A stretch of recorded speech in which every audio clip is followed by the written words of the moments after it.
Let's talk about spiritual superiority.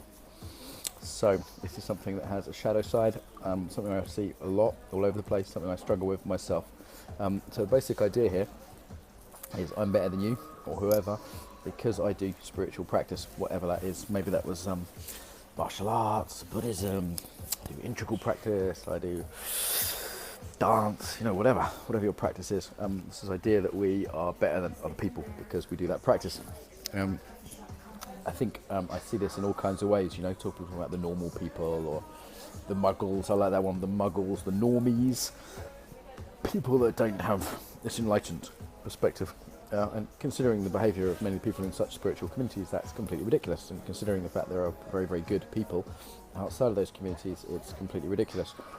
Yet we're all prone to it. So the question becomes why? People saying, no, I'm not prone to it. I'm better than you. I'm not prone to it at all. You just did it. Okay, so careful of the second matrix. Why? Well, I think spirituality is very badly defined. So it's easy to say you're better at something than someone if it's not very well defined, is it? Because how can you challenge that? How can you measure that? So that's one reason. I think people don't know what spirituality is. Ken Wilber's sort of 9 definitions of spirituality are a good place to start. Roger Walsh, no relation. Very good books, really cool guy. Gentle, beautiful soul, smart mind. His books on spirituality as well. You can look at the holes in your spiritual practice as well through doing that. Are you doing ethics? Are you doing service work? Are you doing inner work? Are you doing blah, blah, blah. So he has a number of categories. So it starts to get a bit more concrete at that point. Also, I think there's a basic fundamental dishonesty. So because it's not spiritual to be superior, what's happening is it's coming out subtly, coming out sideways in different ways. So actually, now this is going to trouble some of you. Strap in. There's a way in which doing spiritual practice can make you, in some ways, better than people who don't, in some ways. So, be clear what I mean. So I don't mean that we have better value as human beings, of course not. There's a horizontal level, me, you, Donald Trump, kid in Africa, we all have human beings, we all have basic, ultimate value, human rights, human value. Yeah, so I want to really acknowledge that level. And according to our values, we value certain things. So if you value money, you try and make money. If you value power, you try and get power.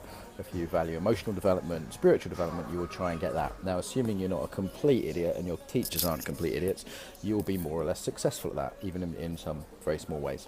Yeah, you might be slightly less of an arsehole. I did a video on how to be slightly less of a wanker. That's my ethical aim on a daily basis. How to be slightly less of a wanker.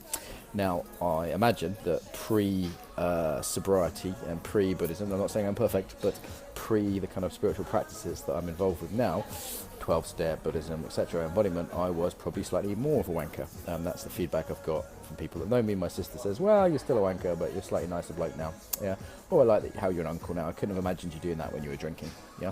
So, not acknowledging our improvements, not acknowledging the fact that there's things I can do now. I used to not be able to notice thoughts in my mind. I literally remember going to a Buddhist class years ago. Tibetan Lama said, notice the thoughts in your mind. I was young and I went, no, I don't know what you mean.